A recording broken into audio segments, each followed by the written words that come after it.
Hey, it's the Meaty Matrix podcast. I'm Leo from the MEATRIX, and who are you people? I'm Mobius. Oh, that's me. I'm Chickadee. Oh, yeah, that's Chickadee. Yes. And I'm Qui-Gon. That's not part of the thing. No, restart. No, you're too deep. You have to keep going. What's your name? I'm Agent Smith. What'd you call me, Pan? You said your name was something different just seconds ago, but I don't know. Yes, it's us. Y'all, this literally just fell apart. This is now. This is restart now. We're having a meet. No. In honor of the Matrix anniversary, the 20th anniversary, we're celebrating the MEATRIX. Everyone go on YouTube and look up the MEATRIX. It's basically, hey, okay, I don't know. Crap. Very excellent job. This is the worst start. The MEATRIX. This is not the worst start. Look, not after the last podcast in which we did small penis humiliation as Mickey Mouse. No, this is not the worst. Hey, but look, if you go on, guys, if you go on YouTube, you'd find this Flash cartoon from like 2003 that tells you about the MEATRIX, and apparently we should stop supporting the factory farms because there's other alternatives. Because Mobius has told me there's other ways to do this. Movies. The MEATRIX has won 8 awards too, including the Sundance. Yeah. The MEATRIX is like, it's real stuff, man.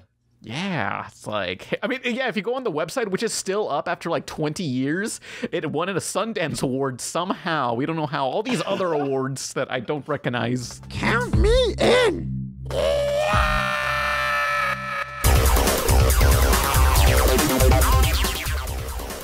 So how do we stop them, Mobius? We are going to spread the word, but it's you, the consumer, who has the real power. Don't support the factory farming machine. There's a world of alternatives. And I'll show you what you can do to escape the MEATRIX. Well, like, it even has a section to where you can download assets between the script, cutouts of the characters, and I think even the own movie. As long as you're a teacher or advocate, you can use it. So yeah. Although if you educator resources, you can download the transcript, the movie transcript. So if you want to read it out in front of the class, you can do that. I mean, look, although if you lie and you're not a teacher, like they do send agents after you. Really? Yeah. Shit, like they can't fucking stop you. No, they don't send them after you. They just turn you into an agent, and you just like do that, and you're just Agent Smith now. Well, the best part is they're all different characters except for Agent Smith. It's just straight up Agent Smith. Yeah, he is just called Agent Smith. Yeah, like there's Leo, Mobius, Chickadee, and Agent Smith. Like according to the website, they just literally ripped Agent Smith off this website. I was saying it. I just love that they just gave up. Like, oh yeah, they just stopped with the names and they were done with it. Yeah, it's just like, yeah, look, we couldn't think of a good name. Like, try to come up with a farming-related name for Agent Smith. Do not say the one you suggested before we start recording. What's so bad about Agent Blacksmith? There's blacksmiths on a farm. It's not a farm thing. It's kind of close. There's the Oregon Trail. Like, there's farming. There's you know, blacksmiths, they hammer stuff. They hammer a sword in it until it's like red, and then they dip it in water, and it goes smoke. What? Okay. I would love to see you become a blacksmith for a day. That's how it's done. You know, you've seen that guy on YouTube who does like props, Man of Arms, I think. He's cool. I haven't seen him. What is this? He makes props? Yeah, he makes props based off movies. Yeah, like he's made the Master Sword, the shovel from Shovel Knight. He just like takes fictional things and finds the closest real world equivalent and then designs a piece of weapon. Yeah, I think he has like a show on like the History Channel or one of those educational channels. He has like a show. I think so now, or maybe or maybe he doesn't, and I'm just like thinking weirdly. I don't know. So he started off on YouTube and then got a show? I think maybe that's the dream. Who knows? I always wonder how many YouTubers, like, what's the percentage of YouTubers that got a TV show and it like worked out really well? Like I feel like it never works. 1%. 0.5%. Which one? Who's that 1%? Someone has to be someone. Well, I hear a lot of good things about Final Space. Like, I want to give that show a second chance since a lot of people have been saying, like, give it a second chance, Pan, you pussy. Okay. Yeah. Remember when Game Grumps and Dan Harmon made a show and Did no they? one watched it? What? What was that? The Transformers will return after these messages. But first, this video is sponsored by Kitsu, who paid $100 on Patreon to get us to MomoCon. They want to promote their art. Be sure to check out the links below to check out or buy their art. It's colorful and full of pitch black shading, that sort of style, you know. That style. It looks really nice. Follow them on Twitter or whatever. Links below to their stuff. We now return to the Transformers. Oh yeah, wasn't that the esports show? Yeah. Oh, the YouTube Red show. Oh yeah, it was just... And it was quite possibly the unfunniest thing on the planet. What? Yeah. I never got a chance to watch it. Was it? The first episode's free to watch. Yeah. It's not. I only good. downloaded just to see what 4K YouTube looks like on my downloader, and I didn't watch it, so who knows how that looks. Mm-hmm. Yeah, I didn't know it was with Dan Harmon. Oh Yeah, man, I don't know how much involvement he had in it, but he cameos in the first episode, and I think he had some writing. Huh. Because he was really impressed with their talents. 'Cause, gaming from what I content. got from like interviews and such, it was like he was just like, oh no, I think it was the Game Grumps guest Grumps where they had Dan Harmon. And he was talking about it. It's like, yeah, they just paired me up with these YouTubers and they turned out to be pretty cool and pretty funny and da. So That's all you need. Yeah, gaming-related TV shows and movies are just always so weird. I mean, there is that one lost video I did release in the 100 podcast, the one about like it was like Pimp My Ride but for gamers. Remember that? Oh God. It was just like, hey, let's break into your house and like they literally destroy somebody's living room and say, all right, we're gonna rebuild it and we're gonna take you to the game studio and you're gonna learn about Halo 2 or Advent Rising or some game that was coming out at the time. I love want them to destroy my living room and make it like Luigi's Mansion. Oh, sweet, yeah. Although what pissed me off about this show, they never did anything like Nintendo related, and it was like, well, that's in Japan, so I guess that's why. Yeah, they couldn't take you there, so they're not gonna fucking fly someone over there. I know they had Hideo Kojima on an episode, but I can't find it. I find like parts of B-roll, but that's it in part of like a supercut. Yeah. So did this come out like full audiences? Oh, it was on. No, it was for Spike TV, like in the 2000s. Oh, of course it was. Yeah, all those classic gamer shows. Do you remember X Play? Of course, yeah. Adam Sessler started a YouTube channel and then like left it. Yeah, that's how it'd be. Like, what's Adam Sessler up to? I was super into it. I think it was like Rev 3 or something. Oh, Revision 3. Yeah, that's where Death Battle used to premiere, and then that's also dead. Well, no, that's not dead. It's kind of it took over. It like they just absorbed. Oh, huh, I didn't know that. I thought they Yeah. were dead. They, like shut down Screwattack and now they're Death Battle full on. Yeah. So I have a complaint.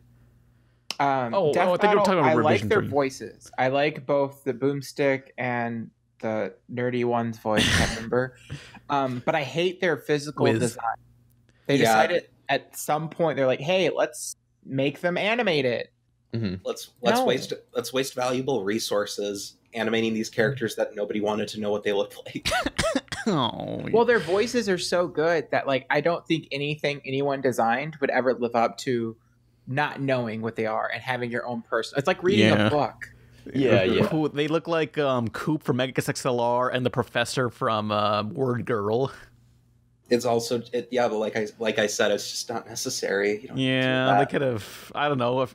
Yeah, I don't know. It's like gotta go It's the just- extra mile.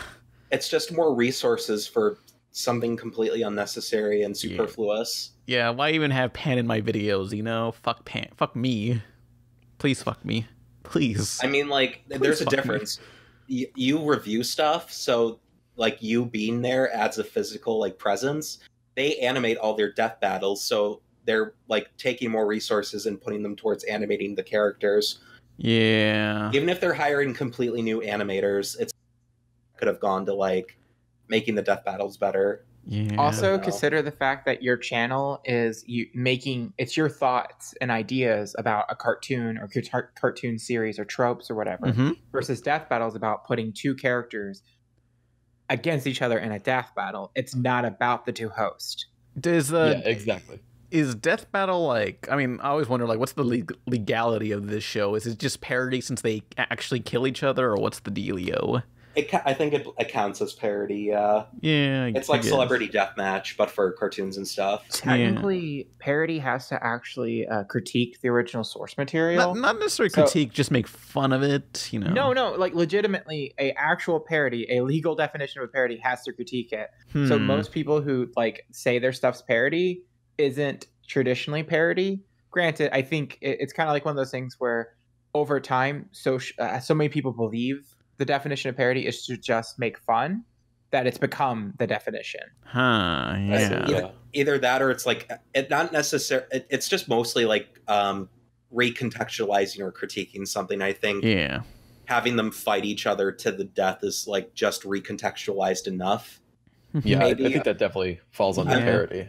There's no like parody satire clause like people think there is. It's more of just like it falls under the big copyright stuff. Like Doug Walker would always say the parody satire clause, and it's not a real thing. So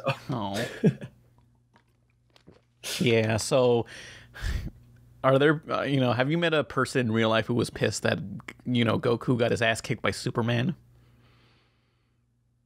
Oh yeah, no, people are still salty about that. I think those are the saddest people in the world. I think those are the saddest people in the world, like, here's me with my sad humiliation fetishes, and I'm, with a UTI, and I'm just like, wow, these guys are fucking losers. Like, even me telling you, like, hey man, it's a fucking cartoon. Shut the fuck up. Better Pan, they probably think the same thing about you. Nah, it's like, yeah, but I'm up here, and they're down there, sucking dick. I don't think I've ever actually. Now that I'm thinking about it, I don't think I've ever met anyone who's ever cared about that. Like, is that just an internet thing? I think so, because people are pissed. Yeah. Oh, about, I think like, it's just people who watch the video. Like people who care about like. Just like power rankings in general. Yeah. I think it's mostly just kind of like having a definitive like my favorite character's powers sort of thing. It kind of comes like sad. My opinion is canonically better than yours. It's sort of like validation, which it's not any less pathetic, but it's fun to think about. Like, I know Kuro the artist did like a power ranking of all Ben 10 aliens, and I was like, you know what? I could get behind that. Why not? I like that. Yeah, I like that too, because it's like, sure, Waybig is like supposedly the best one, but all he is just a giant fuckboy. Like, if Ben had like a parasite alien that could like invade people and like kill them silently, like the Waybigs would be moot. So it's fun to think about. It's fun to like do shit like that. But speaking of that actually segues into some news. Warner Brothers, after having absorbed Cartoon Network and Adult Swim and basically everything Turner Broadcast related, is making a live-action Ben 10 show. Oh boy, on like Cartoon Network or like the CW? Is he gonna have like? What's the town that Ben 10 lives in? It should totally be Bellwood. Bellwood. Oh God, do it. Yeah. Make their own Riverdale. Do it. Somebody murders Gwen or something, or he's dating Gwen or something. I don't know. He's dating his cousin. Well, that's something they would do in like Riverdale, isn't it? I don't know. I hope not. What do you make it like Old Man Logan? Ben's like 60 now. He's training up the new Ben 10. Ben 70 trillion, and he's fucking 80 years old. Or is this the Kevin 11 spinoff that's supposed to be happening? Oh man, that'd be fucking edgy as shit. Well, there's like a list or something. I don't know. There's like a blog that's been pretty accurate, and they listed Kevin 11 being in production. So, I don't know. I'm getting my sources from Roundtable. I imagine like Kevin 11 just packing up his Omnitrix into his backpack, and he's like, "They've been laughing as long as they can remember, but they're not gonna laugh anymore." For that Max Keeble joke. For that Max Keeble joke earlier in the pre-show, I was going to make a joke that he brings a gun to school, and that's Max Keeble's big move. But you just did it for me. Like I was like, no, that's too edgy, and then you just gun. He brings out Omnitrix. It's the same fucking. It's the same joke. No, it's not. It's Yeah, you're still like saying I'm gonna bring an Omnitrix to school and terrorize the place. It's the same. It's the same thing, but with sci-fi, so it's less relatable. Fuck you. So this is where we cut back in. Max Keeble's We cut big... short back in. Hang on. Commenters. Max Keeble's big blank. Fill in the blanks. Fuck you. No, oh god. Okay, yeah, do it. Actually. In the YouTube comments below, Max Keeble's big blank. What is it? But yeah. Back to the Ben 10. Back to the Ben 10 news. Yes. I'm kind of excited. I thought Alien Swarm was like pretty good. You know, like it wasn't amazing or anything, but like for a TV movie, it was like, hey, this is all right. The first movie was hot garbage, but like Ben 10 can work in live action if like done correctly. I think. Yeah. How are they you gonna done work in with the live CGI action there though? I mean, He's just gonna fight like random human thugs or whatever every episode. yeah, they'll figure something out. Like maybe make aliens that are humanoid and have like That's gonna suck. costumes. Well, in the new season or the new reboot series, almost all the aliens are humanoid shaped. Like they like Stinkfly and Wildvine, they like took out most of their like non-human shaped designs and just made them human. Maybe, yeah. You ever Plus just also- watch? Oh, go on. They could plus also like if they stick to 10 aliens and not like add new ones, like all they have to do is make 10 aliens and then like composite them in. You know, I'm not saying it's easy or cheap, but I'm sure there's ways they can figure out how to cut back on it or make it work. Episodes where Ben's like, "Oh man, the Omnitrix isn't working. I'm gonna have to use my quick wit." And he like dabs. Yeah, gotta save that budget. Or maybe it'll focus on Gwen. You know how like the Michael Bay Turtles focused on April O'Neil for the most part, so it just focused on Gwen throughout the whole Look, thing. that alien's a monster. I'm not a monster. Oh no. I mean, honestly, Ben 10 sounds like a nightmare to do on a live action budget because, like, not only depending on what they do, if they make it where it's like his high school and he stays in the same city, but if they completely just do what they did in the original series, it's a road trip series, meaning that they have to like make new sets or new filming areas, and that gets expensive. Yeah, they're not gonna also- use the RV. I don't think. I think they'll have the RVB there, but like it's just Grandpa Max lives out of it and just like, hey, there's our kooky grandpa. Maybe Grandpa Max is like. I definitely think they're gonna like do it like a complete reboot of it and just like take elements from all the shows that works for live action and leave out the ones that don't. If they get good people to work on it, I'd be excited, but we don't know anything yet other than that it's happening allegedly. Yeah. I wonder if they're going to completely reboot just from the beginning, like Ben 10 years old, or if they're going to go a little bit into older Ben, or start off with older Ben. Age him up. Kid that's actors what I think suck. I would say age him up, maybe make him high school, but cast like a young adult that's gonna look like fucking 15 for at least like 5 years, Yeah. or at least Plus could be the- make-upped into looking like a teenager. As much as boring as some of the designs were for Alien Force, the green jacket's pretty sweet. Yeah, Yeah. the Green Jacket was fucking rad. I still haven't heard back from the guy who Oh, won the won the Kevin c- Levin car, Oh. and then agree. If you're out there, you know you're there. Fucking We know you're contact listening. me. Tell me what you did with the car. If you painted over it, I'm gonna come to your. I'm gonna fucking whip out my Omnitrix. I'm gonna turn it into way big, and I'm gonna stomp on you in between my big little toes. And if you have a foot fetish, you're gonna really like it. Fuck you. He probably sold it for like drug money or college. You know. Okay. Drug sure- money or college, the two choices. I'm sure there are Ben 10 The fans. two who are out- genders. Yeah, the two genders: drug money or college. Oh. I mean, one version leads to success, and the other, will lead you to scorn for the rest of your life. So, pick one. Yeah. Drugs is the one that leads to success, right? It's true. Boom! Witty, topical humor. See you guys next week. Oh. Hey. But yeah, do But- we have any of well, you guys want to talk well, I about just- Ben 10 show? I still want to talk about Ben 10. I said, that's why I said that. 'Cause Oh, I didn't- thought you were trying to change subject. Sorry. Oh well, I just wanted to ask, like, hey, Cutshort, who are you? Like, you know. Yeah, we're 20 minutes in. We're 20 minutes. He already said, yeah, he already said it was Agent Smith. I was introduced. How was I introduced? I was introduced as Agent Smith. People dead ass probably think I'm that this whole time. Yeah. So I'm on YouTube. I do a lot of research into canceled projects, whether it's movies or TV shows or cartoons, anything. Like my last video, I went and tracked down a creator of a pitched Captain Marvel animated TV show. Mm-hmm. And I talked to them for a little bit. Yeah. So that's kind of just what I do. Go down, try to investigate these things, almost archive them to a certain extent.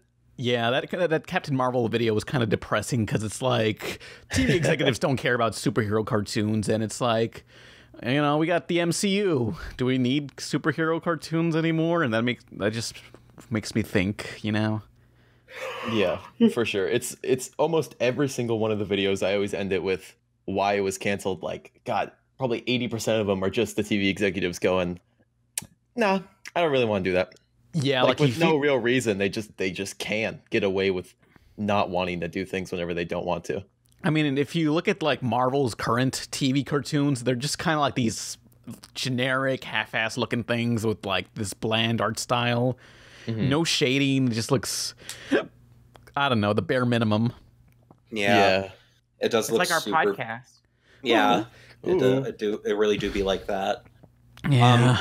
Before we switch back to gears on Ben 10, I just wanted to say I have kind of a personal story with the creator of the Captain Marvel show. Oh, yeah, you told me about this. Yeah. That was nuts. When I was making World Guardians, which is a comic I made, it was a big crossover fan comic. Robo Buddies and I did a reading of it on her channel. Go look there.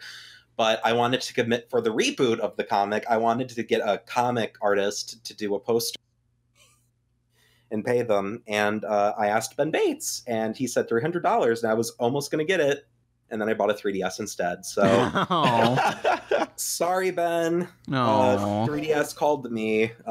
The 3D world looked pretty rad. Yeah. I mean, if you could commission any artist for like a poster or something of your stuff, I mean, who would it be? You know, I've commissioned a lot of wrapped Sonic character drawings from works on a Sonic IDW. Mm-hmm. I'll send them right now through the call chat. Nobody else can see these. Yeah. Ooh, secrets. Secrets are no fun unless you share them with everyone. Oh. So I'm sorry. Should we go back to Ben 10? Yeah, it was Omnitrix. Izzy wanted to say something. I wanted to like pitch my version of the show. Here we go. Izzy's about to geek out. No, maybe. Yeah, you. I like Ben 10. I legitimately. I know you do. That's why I said you're about. I know. That's why I said you were going to geek out about it. Yeah, because I liked it. So like, I think if they were going to do Ben 10 in live action, I think they should try and take Alien Force, which was the most. Because I'm assuming, is this Warner Brothers show? Is this supposed to be an adult version of Ben 10, or is it supposed to be like for kids? I don't know the exact details. We're not sure. It's getting made. I'm going to assume that if it's live action, and it's adapting a kids series, I'm going to assume it's going in the same vein as the superhero shows and Riverdale, to where it's like aiming for kind of the teenagery, like high school students. Mm-hmm. So I would say probably go ahead and make follow Alien Force, since it's the most grounded out of all the Ben 10 series, and it had the best like plot line for a live action show, in which, say, Max gets kidnapped. We don't know that Max is an alien hunter yet. So in the beginning, that's kind of like a season finale thing. Once they rescue him, he already knows all this stuff and he's able to help. But I think the motion that sets things going is that Max gets kidnapped, maybe change the DNA aliens from that into Vilgax somehow. Like Vilgax crashed, is weakened, but he still sends one of his like goons there to, maybe, or even Max is the one that like takes down Vilgax, but we don't see that or something. I don't know. But I feel like there's to be some kind of confrontation, and the overarching plot is Ben, Gwen. Not Kevin, though, because I think that's kind of weird to throw him in there. Kevin is a second season character. Yeah, for sure. Especially if he's going to be a part of the main group. Mm-hmm. I'm Give him a little- spitballing. Like I don't have any like set plans. I literally just found out about the live action. So if I seem like I'm fumbling over my words or my ideas like really scattered, it's because I'm as I'm thinking it, I'm saying it.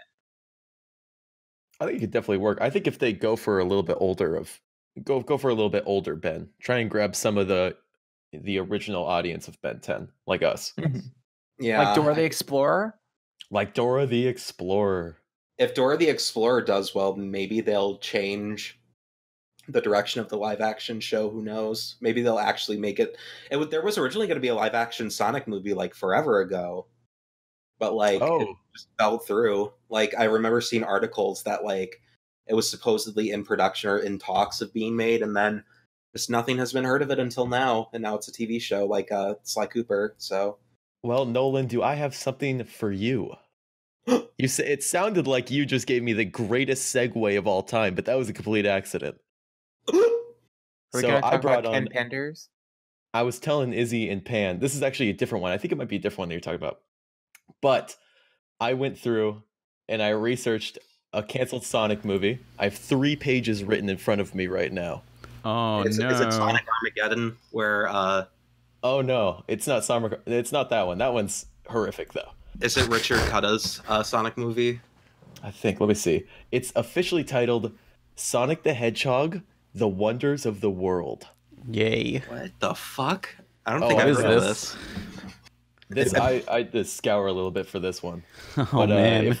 Once we get past the news, or if we want to just go straight into it, I've got the whole story. Oh gee, or unless you want to save it for a video, or just give us like a tease of it. I don't know. Oh no, it's fine. I could throw it down here because it's a fair amount, but it's I think this is a good place to share it. Mm-hmm. What about the Forever Knights? That would have been a good first season villain for the Ben 10 series. Humans, grounded. Yeah. Sorry, we're talking about Sonic. Izzy was sitting there brainstorming. Okay. Sonic, Ben 10, it's all the same bullshit. Just disappointing long-running franchises that keep getting dredged up again and again. Yeah. Although, while I would not say Sonic was never good, I would say Ben 10 was never cool. I'm going to punch you. Oh, no. Alien Force I is like the coolest thing. I never really cared about Ben 10, so I don't know. I didn't really watch it. You also like car arena games, so... Yeah, Twisted Metals, that's hits, yo. Yeah, Pan, you're kind of a loser. Pan is Zoe 101 kind of guy. Zoe 101. Oh. You know, they made a Game Boy Advance game, and like all the art is like this, like how to draw anime style. They redrew everyone in anime. Did they actually? That sounds amazing. Yeah, look up the Zoe 101 video game on Game Boy Advance. I remember this one guy where this vine is microwaving, where this guy's microwaving something, and then when it hits to a minute and 1 second, it goes ooh, and then it just stops at 1 minute. Oh, I love vines. Yeah, rip in peace. Zoe 101 Field Trip Fiasco. It's Oh on Nintendo DS. Oh wow, I was talking about the Game Boy Advance one. Oh my GBA. god, that's amazing. They all have the same face. LQ Sonic fan, or I forget his name, but they were talking about a Hannah Montana anime that was in production that never happened. Wait, what? Yeah, there was apparently an anime based on Hannah Montana that was supposed to come out by Toei or something, and it never got made. Honestly, Hannah Montana, the idea of like, it's just Gem, but like the idea of like a normal person becoming a rock star by changing the hair color, that's such an anime concept. Yeah, it really true. is. Did you see that she's trying to be relevant again? What's she doing? Is she coming back after seeing the Jonas Brothers or something? I was looking. Yeah. So basically, she's been tweeting herself wearing the old Hannah Montana wig. Oh. And yeah, that's a thing. Sorry, Miley, it's over. Yeah, it was over after she got hit by that meteor and disaster movie, and she was like, go watch my movie in theaters now. And then, like, the chipmunk showed up, and then, like, Iron Man showed up, and then a cow dropped on him. Classic. I loved that movie. Yeah. I loved that movie when I was a stupid idiot kid. I want to see Meet the Spartans because it is such a fucking like time capsule of the era. Like it has an American Idol parody. Does it? Oh my! Transformers. It shows the Chris Crocker video, the Leave Britney Alone video. It's all the classics. Just Scary Movie 3. I don't remember anything about that movie except for there's a part that really like stayed on me, and that was the part where the guy like cocks the shovel like it's a shotgun. What? And I think like a bullet shell pops out of it too, but like something about that was just so fucking funny to me. Oh, just pure comedic gold. We have to watch these terrible movies again. I'm sure maybe like we were in the wrong mindset and we watch them again and we think, wow, these are fucking comedy classics. I don't know. I actually watched Date Movie with my roommate when we first moved in and didn't have internet, and it was actually soul-sucking. Damn. Oh, man. I thought they would be... Honest to God, we should do a commentary on them because they're... really unfunny. It's honestly painful. It's like worse than Freddy Got Fingered. Oh boy, yes, Live please. We gotta do MomoCon, another Meet the commentary. Spartans. I don't think we could legally do that. No, you have to get like a... So did you know that like you have to order a special version of a disc? Like when you buy a DVD, you only own the license to show up to 3 people or something like that. Like it's something very specific. What? Yeah, it was like 12, I believe. Oh, I'm Yeah, fucked. like because you don't own the movie. You own a disc that plays the movie, and so you own a license to watch the movie. And if you have so many people in your living room, you're technically breaking the law. Yeah. SWAT team smashing down your door. Oh no. Agent Smith, no. I need my Omnitrix. No. Got a blast. I'm whatever their name is, the American Dragon, that's his Omnitrix transformation. Jake Long? Jake Long? Yeah, that's it. I transformed into Jake Long, yes. Oh, do you have the Omnitrix like in the It's like my... in that OKKO special where you just turn into cartoon characters? Oh shit, yeah, that's the most powerful one. Once you become like Coconut Fred, it's over. It's like you can do anything. Remember how you were talking about how power leveling is for losers, and now you're doing it? Because it's all stupid. We all know Coconut Fred is the most powerful creature in existence. Coconut Fred is the equivalent of Alien X. Yeah, he can't be stopped. Like that's the most powerful character. I think second is who's the second? The lady from Kung Pao. Kung Fu Hustle. Oh god, no, she is the most strongest. Yeah, that's it. Don't fuck with her. Yeah, third place. What's some? I don't know. What's the third strongest character in fiction? Kevin 11. Technically speaking, isn't Captain Marvel like Goku for the Marvel universe? Yeah, Kinda, yeah. Also, Donald Duck is canonically the most powerful video game character of all time. So, how so? Hold on. Explain that. Let me get ready for typing, bitches. He's pulling up his sources. I am pulling up my sources. This is from a 4chan post from a Final Fantasy fan. I'm going to read it verbatim. For those unaware, let me show you how fucking retardedly universally breaking power strong Donald Duck is. Flare is a spell type from Final Fantasy that is reserved for only the strongest individuals. Top-level party members, top-level enemies, main bosses, and secret bosses of the spell type. It's so powerful that this spell has simply been referred to as the nuke. There are multiple tiers. Mega Flare, used by summons and top-level enemies, mostly known to be used by Bahamut, the strongest summon in the entire Final Fantasy franchise, although this is its most basic form. Above that, you have Giga Flare, a stronger version, mostly used for stronger versions of Bahamut and interdimensional demons and secret bosses. Above that is Terra Flare. This move is exclusively for the abso-fucking-lutely most powerful versions of Bahamut. Like, you need to be the strongest motherfucker in the Final Fantasy multiverse to use this. This is universe erasing shit here. And finally, above that, you have Zeta Flare. It is 1 quadrillion times, in parentheses, yes, this is canon, more powerful than Mega Flare. And it is a move that only Donald Duck has been able to do it in all of Square Enix canon. Oh, shit. Damn. So technically speaking, Donald Duck is more powerful than pretty much every fucking character ever. Oh, fuck. Hear that, Death Battle? Yeah. Yeah, Death yeah. Battle! Yeah, new death bat. Yeah, there's even a gif of Donald using Zeta Flare, which I'm going to post in the chat. Man.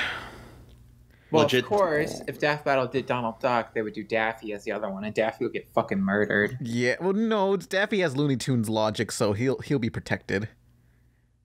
This is Donald Duck surrounded by magical runes and like pentagrams, summoning a Zeta Flare, which is a universe erasing spell. Well, but Okay. Daffy Duck has fought Imagine the this. Daffy Duck has fought the animator who created him, so you know. And he lost. Imagine Donald Duck with the the Wiccan symbols around him, doing this big giant earth destroying attack. It engulfs Daffy Duck, only for the flames to like disappear and fade away. The smoke clears, and Daffy Duck is just a turkey dinner, like a cooked turkey dinner, like on a plate with like a little like a apple in his mouth, and then he like, pops up and just pulls himself outside of it. Oh. Damn. Yes means war. Yeah, we're still waiting for Warner Brothers to make their own version of the Kingdom Hearts. My story from 4chan got everybody in the comments riled up because now they're like power leveling Daffy Duck, Bugs Bunny, Aerie from Bravely Default, who also used Zeta Flare, Thanos, Martian Queen. It's just like, god damn, this is like fucking Yeah. Okay, Thanos versus Zoe 101. Okay, so if Disney equals Final Fantasy, what is Warner Brothers like? What is the equivalent? I mean, WB has Looney Tunes and the Justice League, so you know. I can't be the Justice League. That doesn't make sense. That's not a video game property. Well, Injustice. Oh, he's got you there. Oh my god. Okay, just because they make video games of it doesn't mean it's a video game property. It's this, just because they have fucking Donald Duck in a video game doesn't mean he's a video game property either. I didn't say he was. That's why I said if Disney has this and Final Fantasy is to them, what is the Final Fantasy equivalent? So like what company? Konami? We're literally just talking about the power level of Donald Duck as a character in this game. We're not like comparing like fucking, do you get what we're saying? WB, do some shit. They got, I don't know, they got Looney Tunes Acme Arsenal, where all the Looney Tunes have guns and it's like a third-person shooter.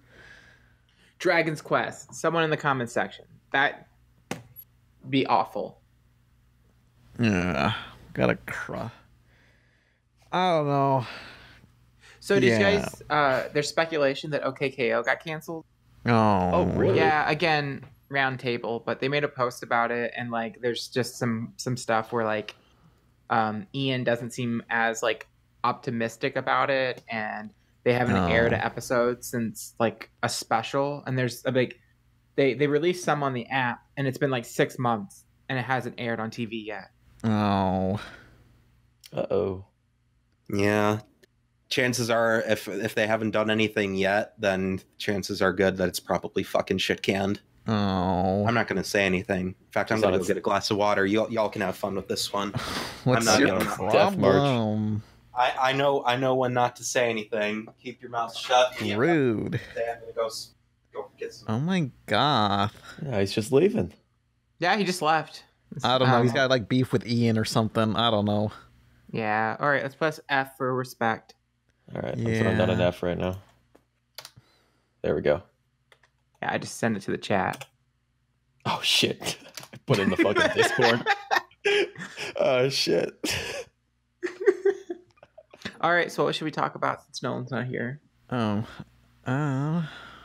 should Let's we see. talk I've got. What's it called again? Fucking... It's the Matrix 20th anniversary. You guys see the Matrix, the best movie ever? What are you trying to tell me? That I can dodge bullets? When you're ready, you won't have to.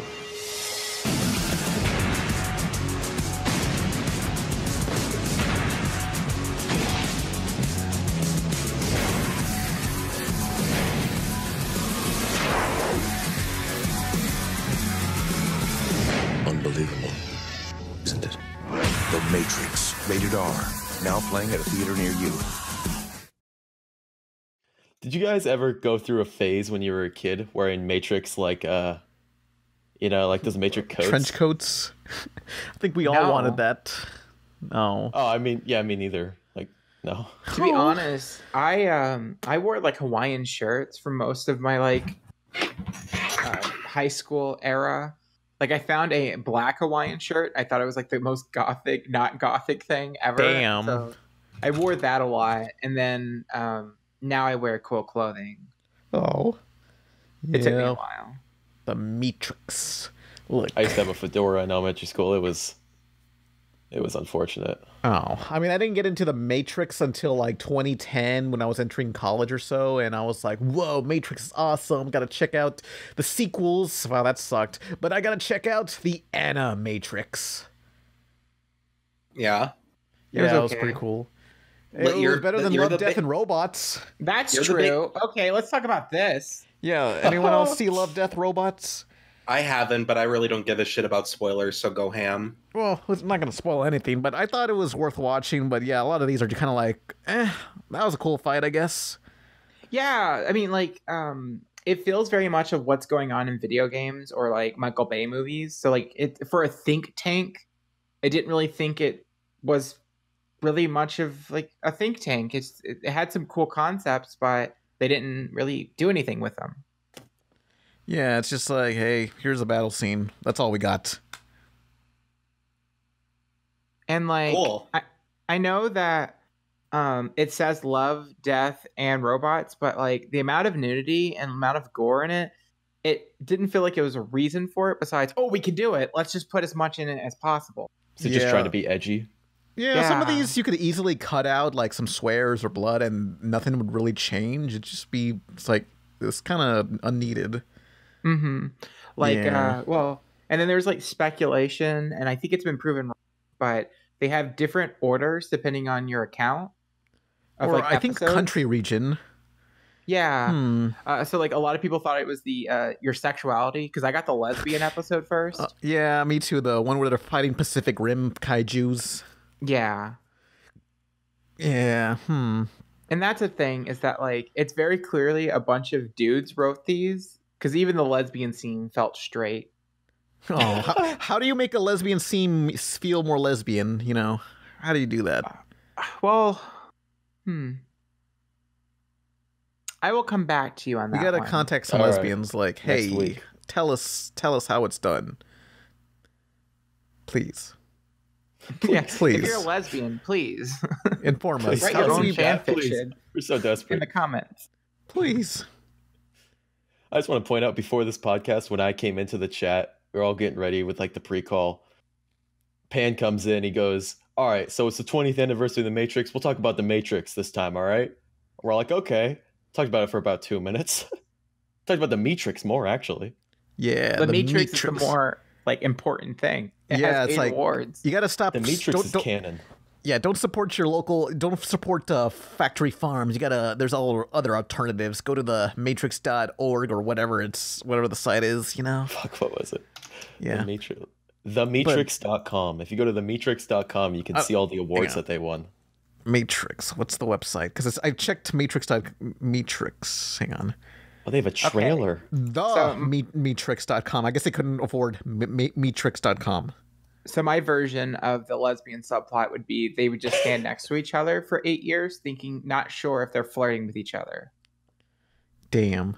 They'll hold hands and she'll kiss her, and then later on she'll go back to be like, I don't know if she likes me or not. Yeah, it'd be like that. That's how lesbians date. Yeah, sounds like it, I guess. Maybe. I don't know. I don't know anyone. But I guess my favorite short was Zima Blue. It's done by Robert Valley, that guy who did the character designs for Tron Uprising and I don't know the Motor name. City. Describe the plot.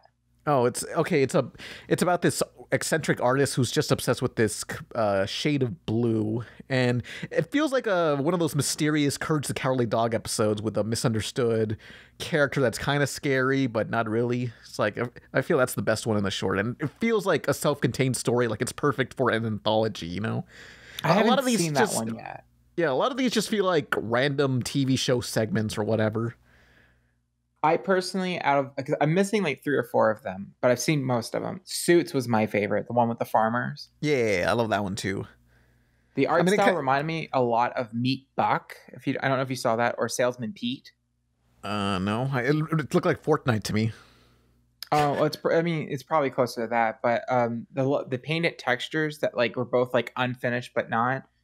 There's these two shorts I was really obsessed with in college.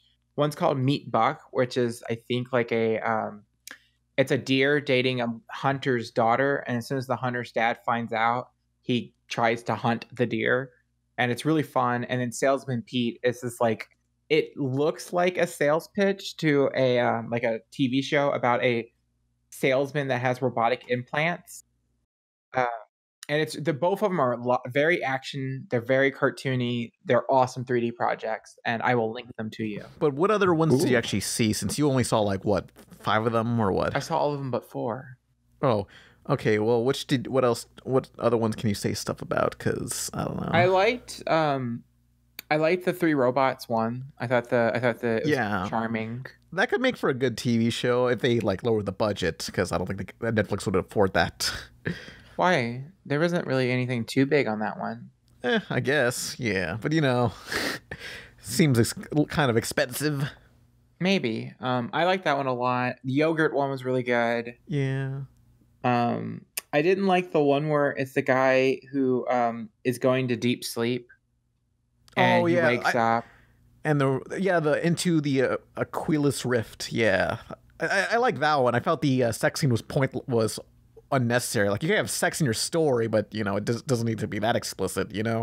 That's basically that's the entire series. Is that like, and none of it was necessary.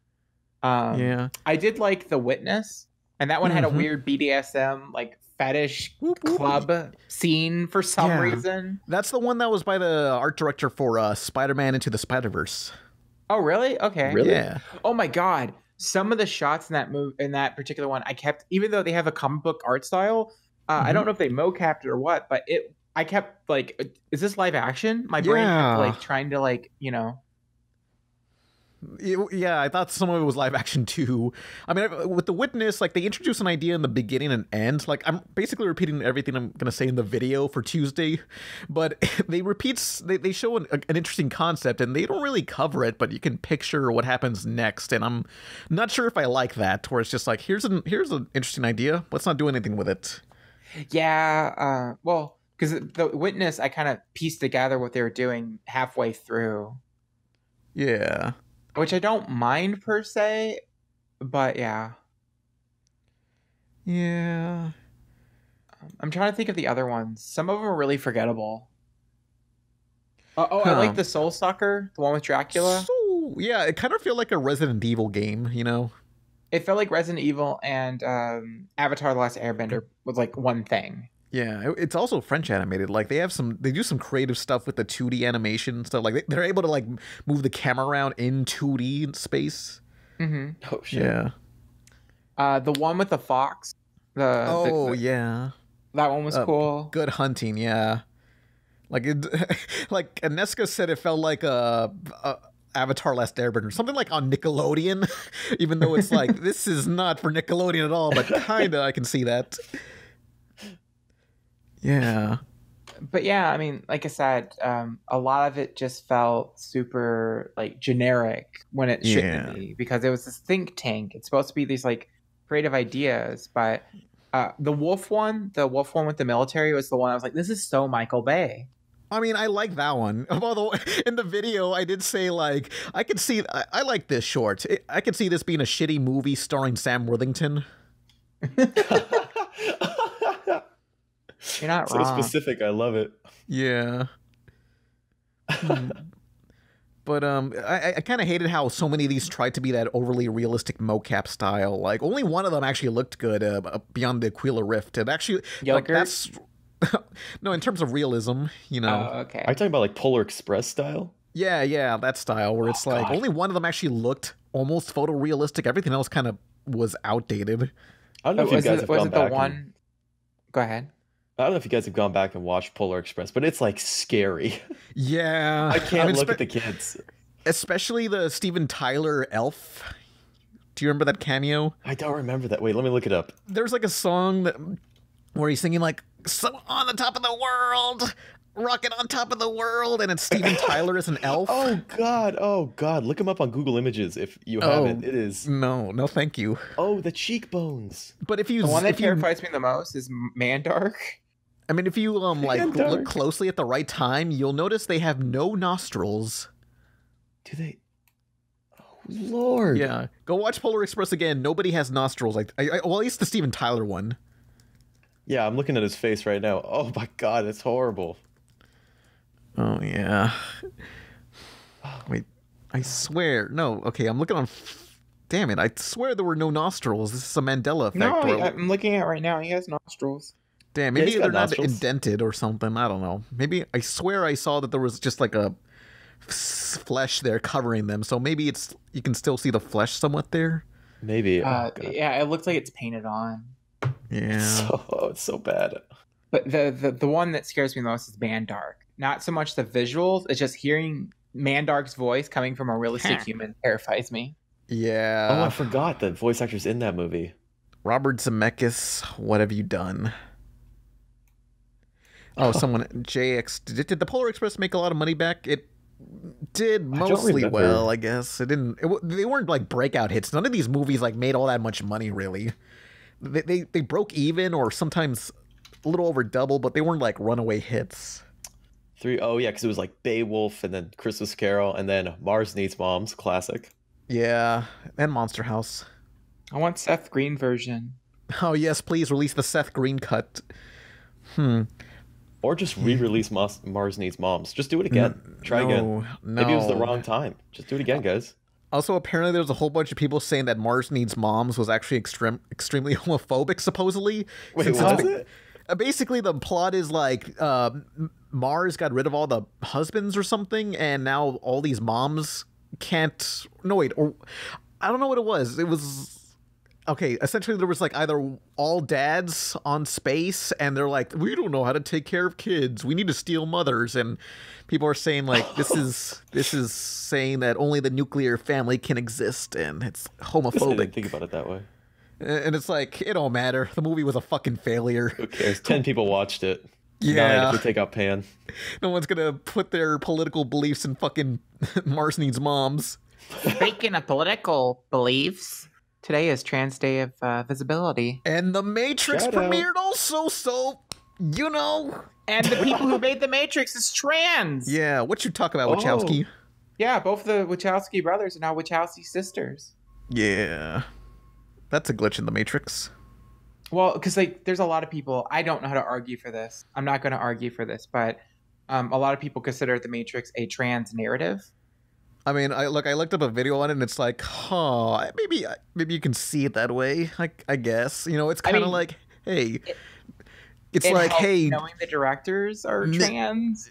It's like Mr. Anderson, and I'm like, no, it's Neo now. It's like, no, I hate you, Mr. Anderson. It is. Damn. Ooh. Whoa. Yeah. One of my favorite Matrix jokes is when Mr. Smith or whatever his name is, I don't care, runs off the building, and then they cut in a shot of this guy jumping off a roof and then hitting a shed with his head and falling down, and then Keanu Reeves goes, I know what you're talking about. It was Morpheus, though. Yeah. Wait, what? Morpheus, yeah. Yeah. Where it's like, it was like in the first movie when Neo falls and there's like that Warner Brothers looking like rubber cement. Oh wait, I found it. It's 8 seconds on YouTube. Yeah. Open your mind, Neo, and Morpheus jumps and it just yeah. Whoa. I don't know. Whoa, indeed, yeah. Maybe like they're making Bill and Ted 4. Maybe it's time for another Matrix movie.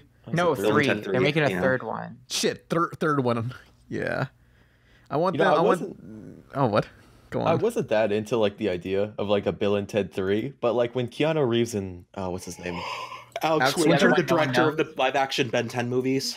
Oh yeah, when they did their little video that was like them announcing it, they looked so happy, and I'm like, you know what, I'm in. They seem like they're having fun. Alex Winter did. I don't know if Keanu did, and I don't like projecting onto people because I could be just entirely wrong. But he was like, "I'm just doing a favor for my friend Alex Winter."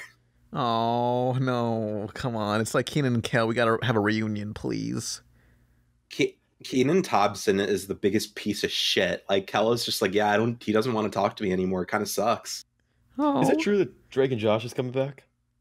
And in some form or another, but might not be the Drake and Josh. It just is them together again. Maybe it's like Raven's Home, where it's like Drake and Josh, and they have like kids or something. Like, because it's gonna be.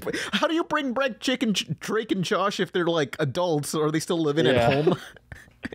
Is Megan still living at home too? Is that everyone wants these reboots from like old past shows, but if you really, it's kind of like people wanting like a Jay and Silent Bob again, where if they're like 40 or 50 standing outside of like the quick shop, it gets kind of sad really quick. Well, Kevin Smith. Well, that's happening. They're making a reboot to that. Kevin Smith is making it. A reboot of his own show, of his own thing. It's a parody of remakes. It's I guess well, it's gonna be like, it's not the same thing as like like continuing the story to where they're 50 and something. If it's something new, yeah, I don't know. I thought he was going to quit making movies. He said he quit making movies to make podcasts, but look who came crawling back, motherfucker! Oh, so angry. Yeah. You can't escape Kevin Smith. But also, didn't that one talk show? All the talk show late night things all are the same to me, so I don't know which one. But wasn't there one of them that kept like doing reunion like skits with old shows, and then but including himself into it, so it was really obnoxious? Oh, James Corden, Jimmy Kimmel. No, I thought it was James Corden because he did a bunch of Jonas Brothers stuff, and then he would like sing with them, and it's like kind of just weird. Like, because you kind of just want the Jonas Brothers there. I'm talking more like there's a Keenan and Kel, or no, there was a Good Burger skit. Yeah, it was Jimmy Fallon, I think. Yeah. Yeah, people were saying in the comments Fallon. Show. Jimmy Fallon falling down says Jack Sieges 79100. Oh no, you're right. It is Jimmy Fallon. Yeah. Oh yeah, it's just him in like a Good Burger wig. Yeah. Oh, it's so weird. Yeah, Mondo Burger. There was there was a Good Burger sequel, but it was in like novel form. What? Yeah, there's a novel about Good Burger 2. I was marathoning your videos and I saw that and I was like, wow. Oh yeah, Good Burger 2 Go, book by Steve Holland. You're right. I like how they actually made like a poster featuring them. Like, you could post that poster up somewhere and say it's like, this is happening or something, and I'm sure people will believe it. Do you remember way back, this is like when we first met, you made a fake poster for a Mike Lou and Og reboot? Just to see if anyone would care, and someone did. And you got 90 notes and that was it. It's like, wow, someone cares about Mike Lou and Og. Who gives a shit about them? Does anyone in the chat care about Mike, Lou, and Og, like Cartoon Network's forgotten show? Is it even in the Cartoon Network brand? Who even made that? Nobody knows. It was some guy. How do you think it feels? You poured your heart and soul into making a cartoon you thought people would love and enjoy, and that cartoon turned out to be Mike, Lou, and Og. Oh yeah, I know. And that nobody remembers it. Nobody remembers it, and when people remember it, it's out of scorn and laughing that nobody remembers it. Oh, I mean, we remember it. We're talking about it right now. Yeah. I know, it scornfully, like, haha, that show's dumb, and like, nobody remembers it. Like, not you, everybody else here. You haven't said a word yet. The odd kid wasn't wearing clothes. It was just disturbing. Just like, no, I don't want to see this. The Sega Genesis has blast processing. Super Nintendo doesn't. So what's blast processing do? What if you don't have blast processing?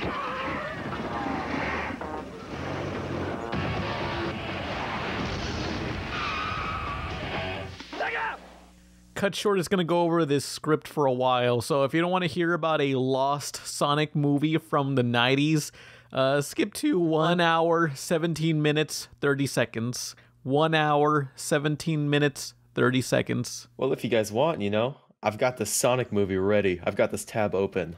Oh, what? Tell us about the Sonic movie. I don't know if you told us yet much of it. Oh, no. I've got the entire thing right here. Oh, I kind of love it. I was giggling to myself reading it earlier. It's so ridiculous. What happens in this movie? All right. So I'll just tell a little bit of the story here. So it starts in 1992. This woman named Michelle Risley, I believe is her name. She's hired as Sega's director of entertainment and consumer products, which is like, it's like a pretty big deal, you know, back in like the 90s.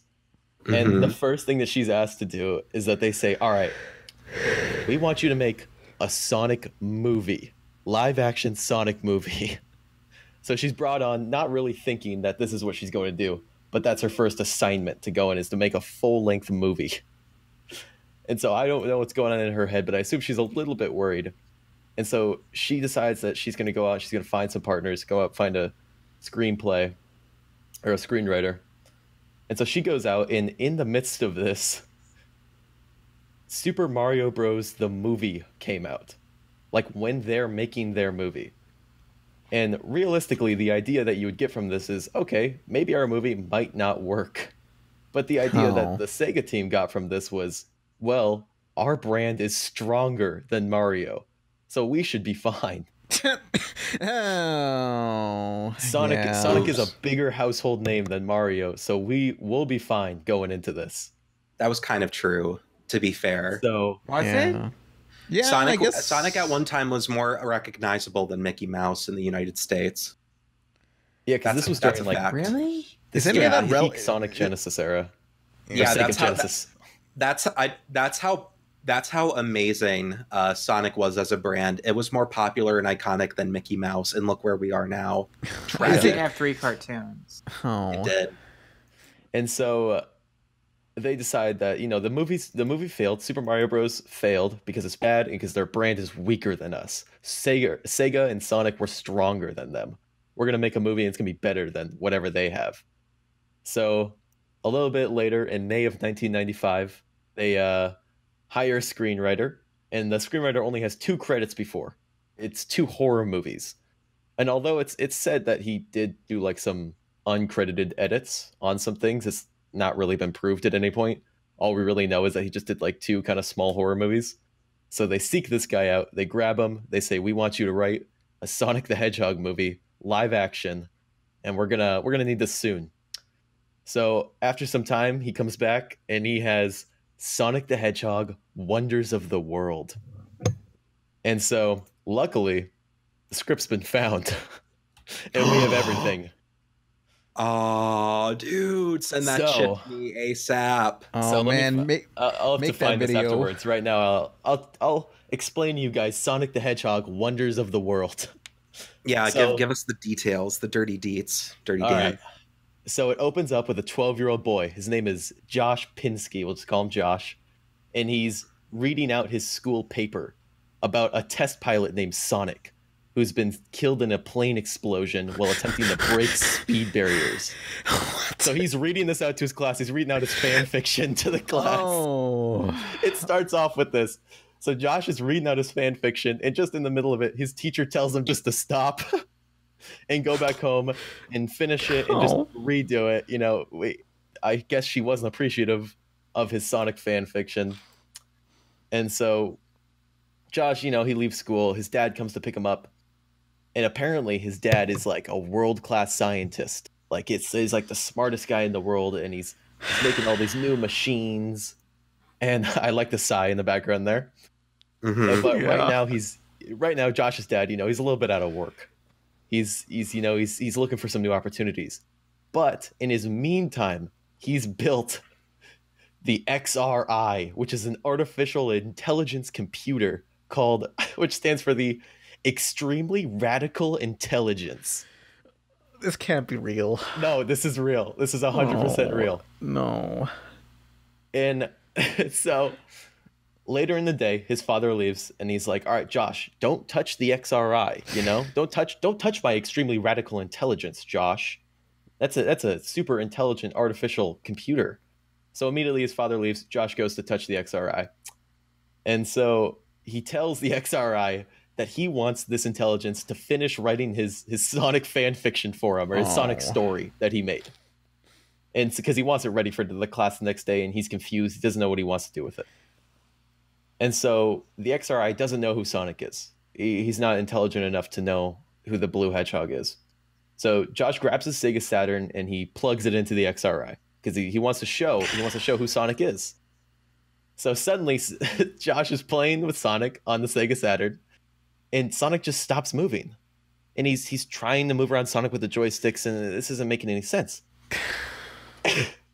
And Sonic, in full 90s CGI, jumps out of the TV. And it's just like, hey, Josh, what's up? It's me, Sonic. This is the Fat Albert movie. And Whoa, Sonic, it's Sonic the Hedgehog. So Sonic does not understand the real world. He just starts running around the house. He's destroying everything, and he doesn't get that he can't go blue hedgehog speed here. And eventually, he, without even really saying much, just leaves. He's jumping on the rooftops, and chimneys are breaking. He's hitting the lamppost full speed. So he doesn't have super speed in this universe? No, it implies that he does. He's going like super fast. Oh, okay. And so he's running across traffic. He's causing car wrecks. Like, he's genuinely just a menace. Oh. Like, he goes and he tries to impress a girl. It doesn't work. Oh. And this is a quote. Sonic says, "Looks like the real world isn't ready for a blue hedgehog walking down the street." And so then after that, this legit just sounds like the Woody Woodpecker movie. It does, doesn't it? Yeah.